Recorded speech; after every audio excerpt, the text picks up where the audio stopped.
Salutations and welcome, horse racing fans. I'm your host, Matthew DeSantis, and this is the Win Place Show, a podcast devoted to all aspects of horse racing and handicapping that is proudly part of the Amalfi Media Network. Today, we have a very special preview where we're going to dive deep on all of the races at one track. That's right, not just looking at graded stakes races, not just looking at stakes races at multiple tracks, but we're going deep diving on one track and covering all the races on that card. Part of the reason for that is if you notice this weekend, there are no graded stakes races on the calendar. There are no Derby or Oaks prep races as well. So what to do in that case? Well, I'm lucky enough to be joined by our first repeat guest on the Win Place show, and that is the one and only Jessica Paquette, who does on-air handicapping at Colonial Downs, at Parks in Pennsylvania, and currently at Sam Houston Race Park in Texas, which is why she's here, as she's going to help me guest handicap Saturday's card at Sam Houston that features 9 races and a whole lot of great opportunities and chances to play.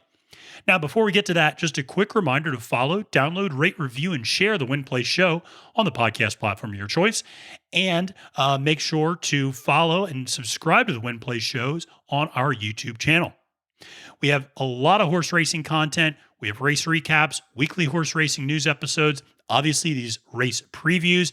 And actually this coming Monday, we'll continue our interview series with figures in the industry as I talk with rising star and jockey agent Jose Santos Jr. Great conversation. You definitely want to tune into that. Remember, aside from today's previews, make sure to visit amalfimedia.com to get my win, my place, and my show picks for the entire Saturday card at Sam Houston, where Stable Duel is having a nice $40 entry contest with $4,000 of guaranteed prize money. And then on Saturday morning, I'm going to also release my Win Place show selections for Tampa Bay. Why is that a big deal? Because Stable Duel is having their biggest contest yet on Saturday at Tampa, $30,000 of guaranteed prize money and only a $50 buy-in. So crazy good opportunity to make some money there. And so you can use my Win Place show selections as a starting point at both Tampa and Sam Houston. And like I said, the best way to get those is to visit amalfimedia.com. Finally, make sure to interact with us on Twitter and on YouTube and let me know what you think of the races and how you think they're going to break down this weekend, and share with your fellow horse racing fanatics on social media. Okay, well, let's welcome Jessica onto the show and break down Saturday's card at Sam Houston. Jessica, thank you so much for joining me today as we talk a little bit about Sam Houston and go over the card on Saturday. And I was curious, last time I had you on, obviously you talked a lot about Colonial Downs because that's where you were over the summer. And now you're helping out with Sam Houston this year, sometimes on site, sometimes remotely. And so I was wondering if you could tell the listeners who may not be very familiar with Sam Houston, maybe a little bit about the track and maybe what makes it distinct or unique in some ways. Sam Houston is a super little track. For me, the second I pulled in, the first day I was there in person last year when I came to call the quarter horse races, it felt like Rockingham Park to me. And I mean that in the most complimentary way possible. It's a lower set grandstand, so it looks like Rockingham. Inside, it feels like Rockingham. It's a really charming track with good product. You can see a real improvement in the Texas bred breeding program over the past couple of years. They're really investing in the product and in these really nice Texas breds. The thing that differentiates Sam Houston from all of its peers, 12% takeout on the horizontal. So it's a really horse player friendly track. Can never stress enough. It's a great value. Yeah, absolutely. No, and they did a record opening day last week. I saw a $3.2 million handle on opening day last Thursday. So to your point, great track for horse players, and always great to see tracks that size, setting records and doing really well in the business right now. For a lot of people, maybe this is their first time playing Sam Houston, or they just kind of, poke in and out a little bit onto this track. And so I'm curious, as we go through the card today, are there certain names that people should be familiar with in terms of either jockeys that, I know there's one jockey in particular that had a very hot opening weekend, but are there certain jockeys you should be looking for, certain trainers, or certain angles to be looking at for different tracks, for different distances or surfaces? Well, there are going to be some recognizable names when you look through the past performances. Steve Asmussen has a lot of Texas breds as well, but he also sends a lot of maidens, a lot of nice stock to Sam Houston.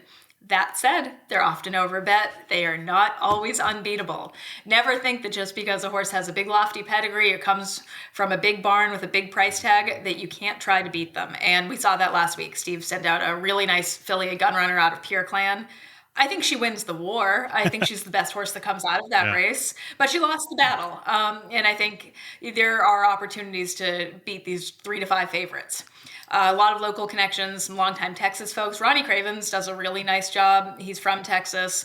He had a couple of good horses at good prices on opening week. We saw Rye Eichelberry have 7 winners. He rode 7 winners over the opening weekend. A few for Carl Broberg, always a name you need to be aware of. His horses often are very, very aggressively spotted and run to form. So that's the 3-second floor. Yeah, no, absolutely. And one of the things I'll say about Rye from last weekend, he was riding a lot of favorites. One of the things that I liked was that I thought he rode the favorites well, and that he gave those horses the best opportunity to show what they had coming down the stretch. He didn't get them in trouble. He kept them out of trouble. And I think he's a very smart rider. Yeah. And you can see that. I mean, it's some jockeys, they're riding a favorite and you just go, why are you getting this horse in trouble sometimes and unnecessarily? And no, I mean, and so there was a lot of chalk towards the end of that, I think, opening day card maybe. But, he was just riding beautifully towards the end. So, all right, well, let's start off with race 1, which is $25,000 maiden claiming 6 furlongs on dirt for Texas accredited 3-year-olds. And Jessica, this is a field where there's only 3 of the 7 horses have previous experience. So I'm curious, in a race like this where there's maybe not a lot to go on in terms of past performances, and even the horses that have raced maybe have just done once or twice, where does your eye go when you're handicapping this type of race, and who are you looking at in this field? This is a pretty tough group. So for me, sometimes when I'm handicapping a maiden claiming race, less starts, the better. But you have to be able to find a horse that you really like in that sort of instance. And of the first-time starters, there aren't any that really jump out to me that are super appealing. So I am going with horses that have run before. I do think Regal Prize for Steve Asmussen may be a little bit overbet. This one really hasn't shown much at all. So he gets a line drawn through him. Link's Boy at 9 to 5. He's another one I really don't want here. He's had 5 chances at this point. This is his first start in for a tag, so maybe that moves him up. But he's coming in off of a layoff. Just a few things to make me want to look elsewhere, but they are live connections. Danny Pish and Danny Sorensen, these are longtime local connections. They can very reasonably do very well here. I am going with the number 1, Tapping the Bling. A couple of starts. Ran well in his debut. Ran kind of well enough to warrant some consideration here. Jared Caldwell and Lane Luzzy have been live to start the season. So he's one that, dropping in for a tag for the first time, gets my nod. Yeah, no, I think Tapping the Bling was a horse that I also looked at as one that, coming off a little bit of a layoff, but I thought the workouts leading up to this have looked pretty solid. And like you, I feel like Regal Prize is going to get overbet significantly and really has not shown anything to this point, and it's particularly even at a maiden claimer 10,000 last time out and just, finished 7th by 25 lengths. I mean, just not a lot there. But you're right. The Asmussen connection will make sure that price will probably get driven down by post time, and just doesn't seem like a very good bet. Link's Boy is, yeah, you're right. I mean, he's had a lot of bites at the apple. He's coming off a layoff. Is also stretching out. He didn't do great at 6 furlongs right before the layoff, and now he's kind of at that max distance again. So I also kind of was leaning towards Tapping the Bling as a little bit of value in this particular race. I do think the one horse that I thought was interesting to me was Talk of Texas as a first-time starter, only because this is a horse that, and maybe this horse just has early speed and that's it. This horse did seem to have some pretty live 3 furlong workouts, but also seemed to not necessarily have some great 5 furlong workouts. So, going 6 might be a little bit of a question mark, and you're not getting a ton of value in this field because it's so small. And so even some of the longer shots are only at, 5 or 6 to 1. So, I also think Tapping the Bling, I'm with you on this one, that it probably is the best bet moving forward. So let's move to another maiden race, which is race 2 in the card, which is a $36,000 maiden special weight, which is 1 mile for 3-year-old fillies. And this one, a little bit more experience. Only 2 of the 6 are making a first-time start, so a little bit clear. You do have the morning line favorite, Avendor, going off at 6 to 5, probably the appropriate betting line favorite based on past performance. Stretched out to a mile last time out, and I thought that, there was something there in terms of this was a horse that, or stretched to a mile, I should say, 2 times out ago, and looked like it was making up some distance, and she was making up some ground towards the end. So I actually think the distance works pretty well for Avondor in this spot. So I thought there was, something there. You saw a nice progression between race 1 and race 2, a little bit of a leveling off last time out at Delta Downs, but I thought solid. Solid workouts and Tom Amos training. So I had a little bit of confidence there. I do think Uninhibited is a horse that interests me. It's a horse that really did not show much at 6 furlongs in the mud at Oaklawn. But I think the combination of Roy Eichelberry and Robertino Diodoro is worth noting. And this is a horse that I think maybe next time out is going to do a little bit better. The workouts, I think, look halfway decent, 4-1. I'm not offended by that price. And then the other horse I'll just very quickly mention is American Sway at 5-1.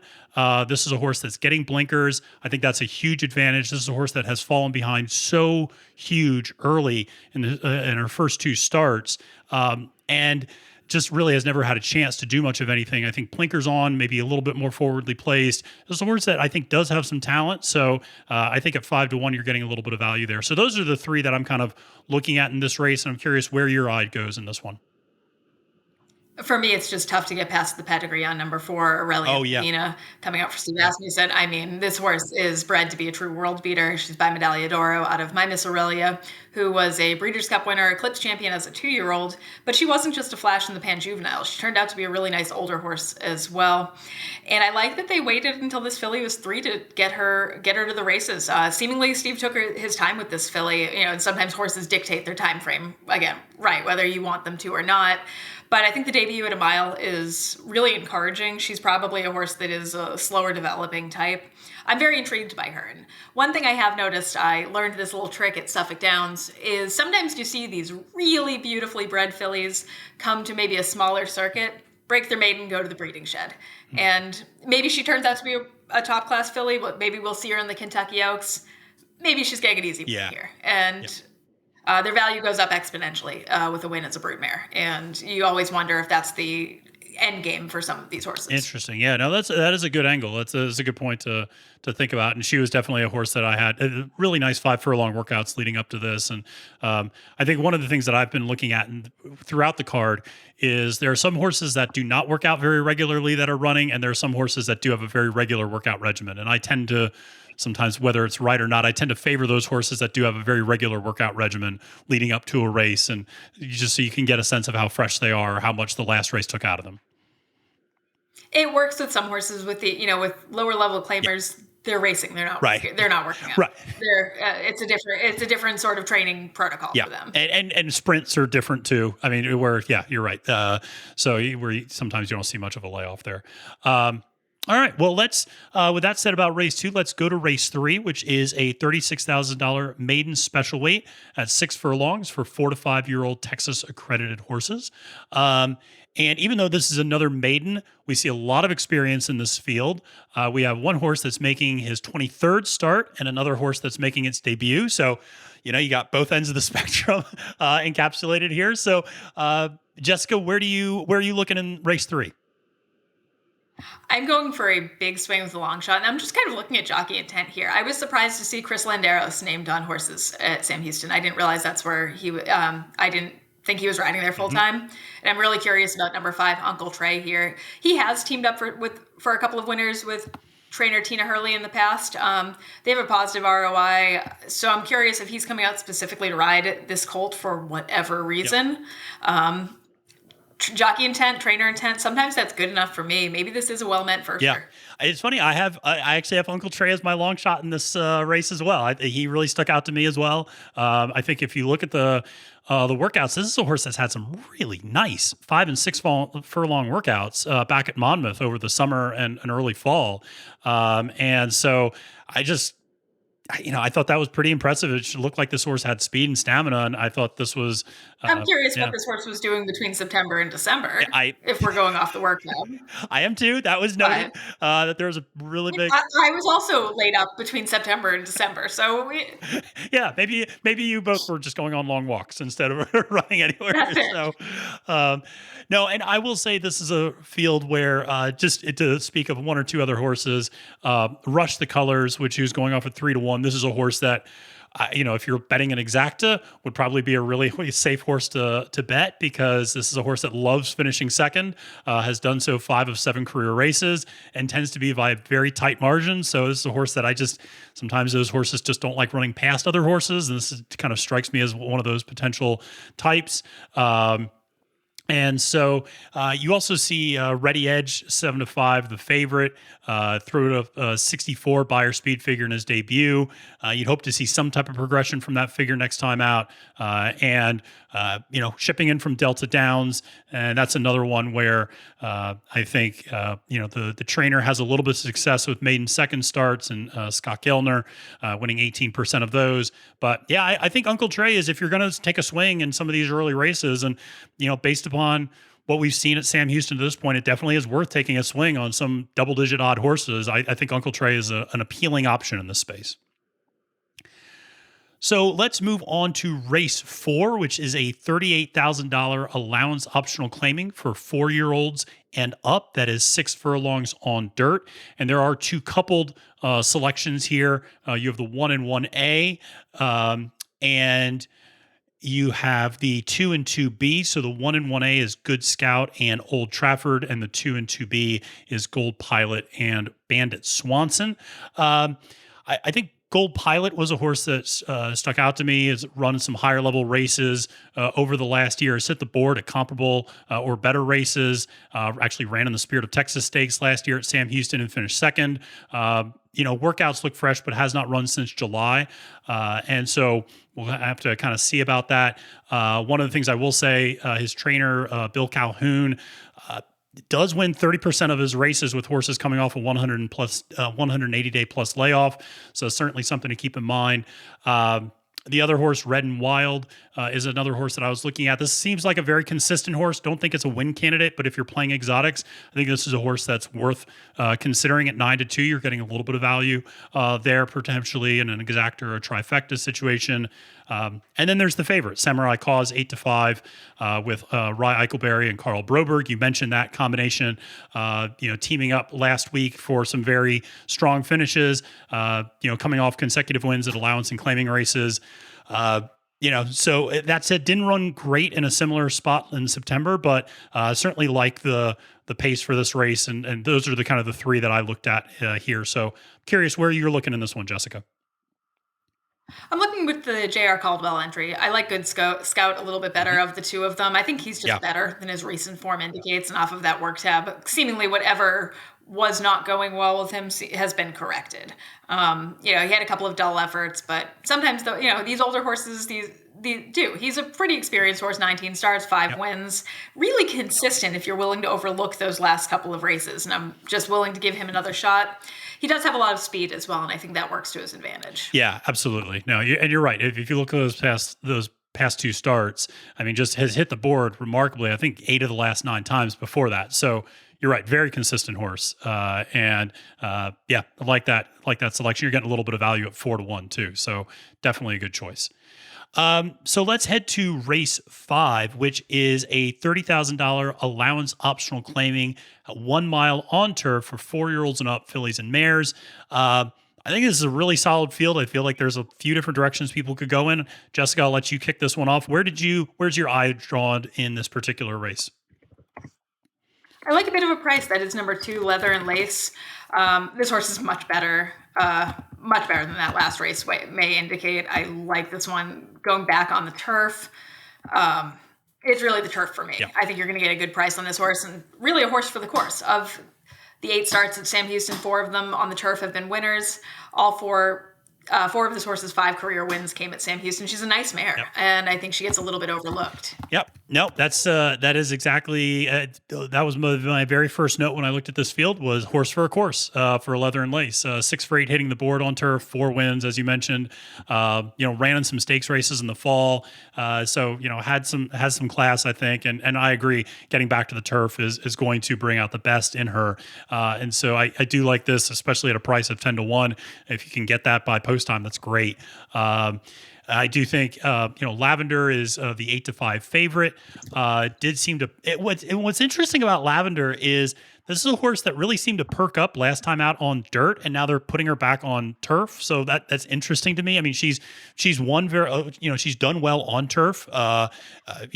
Not spectacularly, but at a 21 career start, she's hit the board 11 times with 3 wins. But it's just interesting that she really turned in a dominant performance at a kind of a $34,000 allowance race on dirt last time, and now they're bringing her back on the grass. So that's just something that was interesting to me. And then Musical Miley or Musical Millie is a horse that I also kind of looked at. 6-1, has, I think, solid turf pedigree despite not running on turf very often.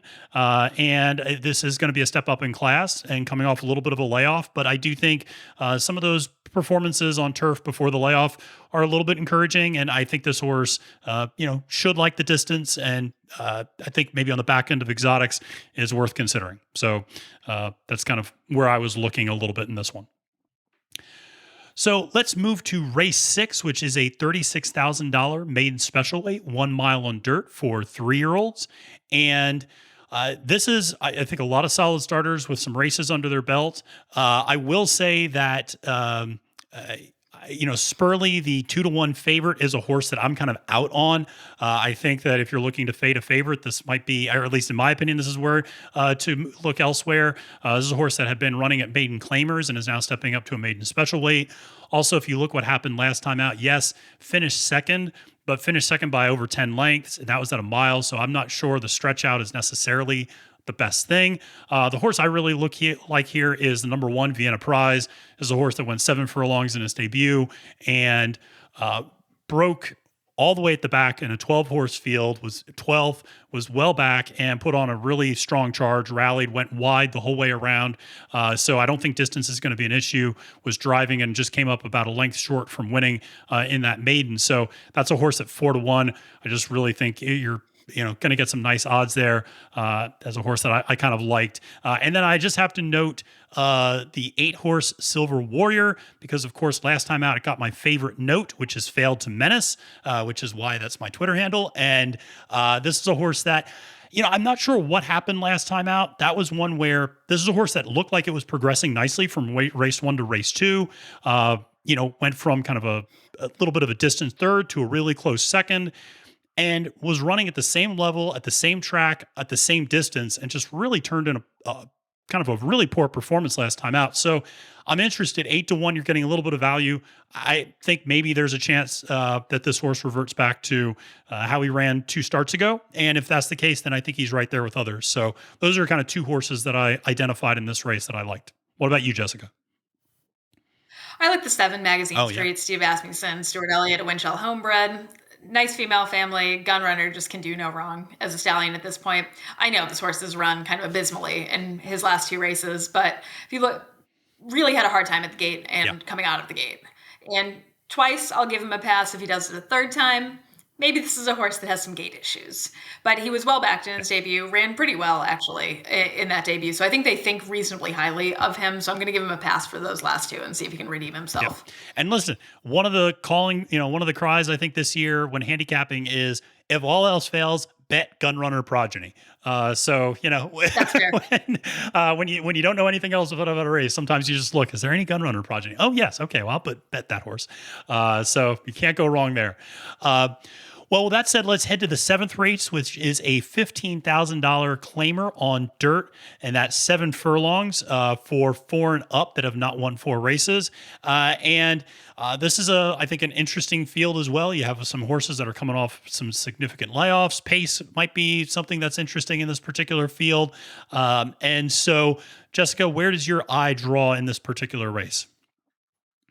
I'm eating a little bit of chalk here with the Broberg horses, particularly the 2B Rosie's Hmm. Outlaw. Ran really well on opening. Well, that was opening Yep. weekend. Broberg has no problem wheeling them back relatively quickly. Strike while the iron's hot, and so on and so forth. And this horse did come in off of a bit of a freshening. So sometimes when these horses do come back off of a month or two off, you can get a few races in with them really quickly as they regain their conditioning. Some people race them fit rather than work them Yep. fit. I think he looks. I think he looks very well met here. Yeah. No, it's interesting. I was going to actually ask you about that because I saw it was a horse. Obviously, my eyes were drawn to as well. But I saw that last start on opening day because I even thought I was like, that horse, that name's really familiar. Like, why do I remember that name so well? And I was like, oh, right. I just was watching him run last week. And so, Yeah, and some horses can handle yeah, it. Like I know some people on the internet get very up in arms about a horse wheeling back on quick yeah, rest. Some horses are fine with it. It really is a horse by horse sort of thing, yeah. and um, and Broberg certainly knows how to make the most out of his horses. Yeah, and that's the other thing is when you look at that jockey trainer combination, it's just I had a hard time thinking they're going to put a horse in a bad spot. I mean, they're going to want this horse to do well. I mean, so or at least hope the horse does well. So I also kind of thought this was a pretty solid choice for me as well. I will say I think that. Remember Me Tony, the 10-1 seems like the type of horse that's always just kind of around. And so I think this is a horse to maybe think about on exotics, maybe to enrich in things a little bit on the back end. Does seem to like the distance with 2 career starts, 1 win, 1/3. And taking a little bit of a step back, had been running in some $25,000 races, now taking a step back to the $15,000 level. And if you go back and look in those past performances, done moderately well in that spot. So I thought that was a horse maybe just to pair with maybe one of the favorites. And I agree. Rosie's Outlaw stuck out to me as well as kind of the horse in this race. So let's move to the second to last race on the card, which is race 8, which is a mile and a $30,000 allowance optional claimer on turf for fillies and mares that are 4-year-olds or older. And so I'm going to ask you a question because I'll take the lead on this one, but I want to ask you a question. What are your thoughts and how do you look at a horse? Because there's a horse in this race, the favorite, who's taking a significant class drop. And I'm always curious kind of what your attitude is when you're seeing a significant class drop or a horse coming in from maybe what might be considered a tier 1 track down now coming to Sam Houston. Kind of what are your thoughts sometimes on those horses in general, not necessarily here?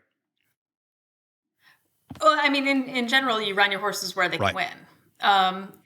And there's a big difference between going from a Keeneland second level allowance to like a mid level, upper level optional claiming race. Like if this horse was dropping in for 5, I'd be alarmed. Right. Yeah. You kind of have to, or I would raise an eyebrow. I would at least raise an eyebrow. Yeah. But this horse isn't running for a tag Right. here. Yeah. It's she broke her maiden here. This is nothing that is. She fits this condition. She fits this race. No, that doesn't strike me as anything odd. Like I try to look elsewhere when you see a horse going from like mid to upper level allowance horses in for the bottom. Yeah. The ones that come into the paddock with an obvious like red flashing for sale sign. Yeah. Yeah. But Yeah. but this one, I mean, I'm trying to beat her. That she'll probably beat me. I think her speed on this turf course is very tough. This is a turf course I do think does have some tight turns and plays a little favorably to front runners. Oh, okay. But I do like. Okay. Yeah, I think the turf course is a little kind to speed. I like number 8 Martz's May a little bit. I like Scott Young, big Scott Young fan. Really enjoyed chatting with him this weekend as well. As the first time I got to meet him in person. He's a solid horseman and very, very smart. And I liked this horse last year on the turf.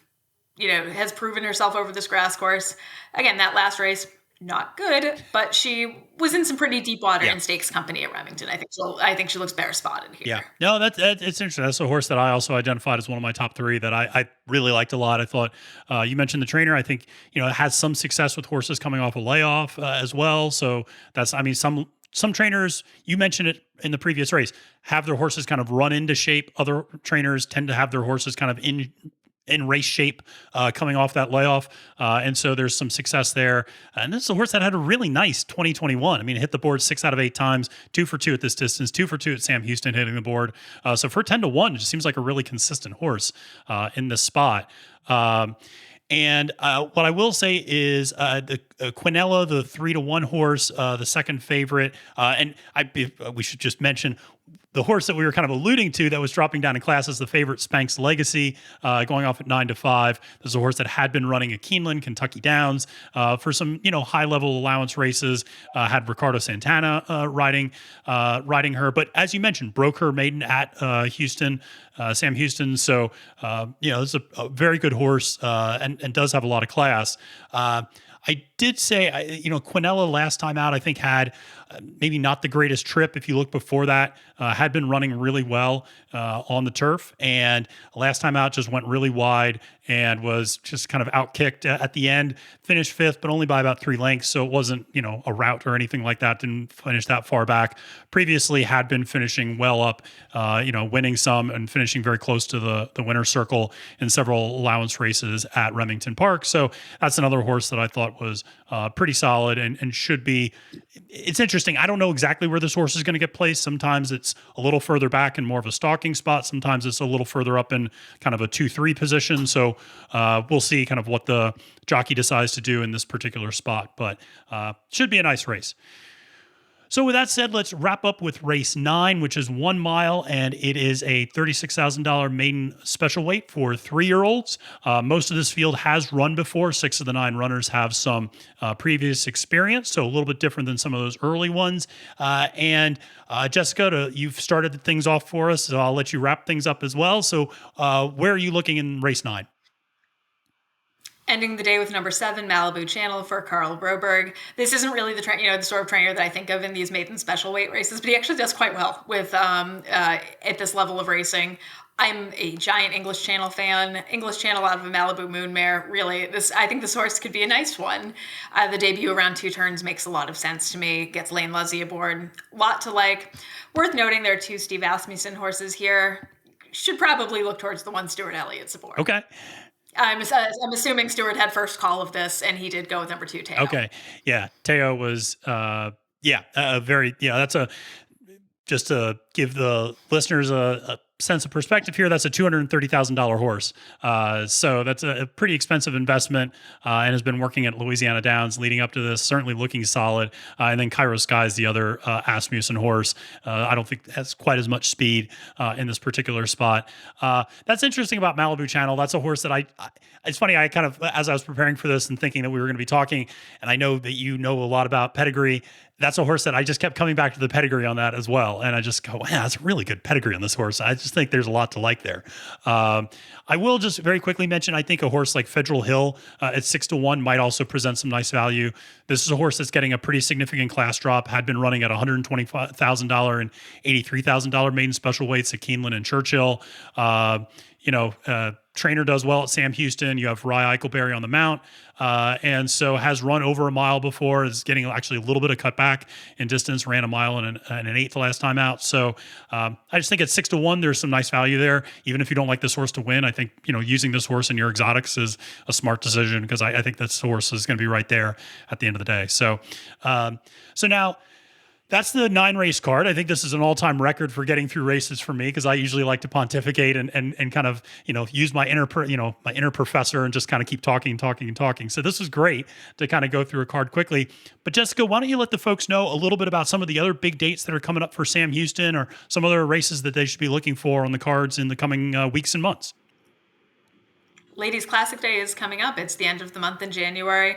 Grade 3 Ladies Classic. I think it should be a grade 1, but no one in the graded stakes committee has asked me about that. But it has routinely been a race at this point that produces the champion older mare. We saw Latruska last year. I am very disappointed that she is staying in Florida and not coming back to Texas because I was desperately looking forward to seeing her. But I think it'll shape up to be a great field. And then we get to celebrate some Texas breds throughout the meet. There is Texas Preview Day and Texas Champions Day.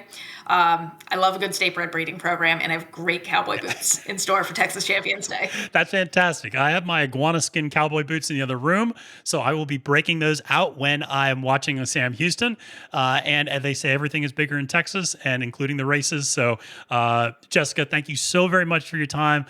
Make sure to follow Jessica on Twitter at JM Paquette, and you can follow her as she's handicapping and doing all of the work there at Sam Houston, and it's so informative and a great follow. So, Jessica, thank you again for your time, and look forward to having you on later in the season. Thank you. Well, that's it for today, friends. A big thank you to Jessica again for her time and insight. And you can follow her on Twitter, as I mentioned, at the handle JM Paquette, which is linked in the episode notes. And you can also look at her coverage as she talks through Sam Houston this winter and spring. She's a great follow, and I have to say, an even better person. She's somebody who really took the time to come on the Win Play show early on when we really didn't have a lot of followers, when I was just starting up and doing this. And she couldn't have been more gracious with her time and her knowledge. And she's always been really wonderful when I interact with her in person at Colonial Downs, at parks. She's always been just so gracious with her time and her knowledge of the horse racing industry. So great follow, better person, and somebody that I definitely encourage you to check out on social media. So I hope you enjoyed this slightly different format today, but never fear if you didn't. We are going back to the traditional format next week as we have a very special guest lined up to help me handicap a huge day at Fairgrounds that features graded stakes races, Derby prep races, Oaks prep races. You got the return of Mandaloun and Midnight Bourbon. You got that rivalry kicking off. They're going to be racing each other for the 6th time already in their careers. Pretty incredible.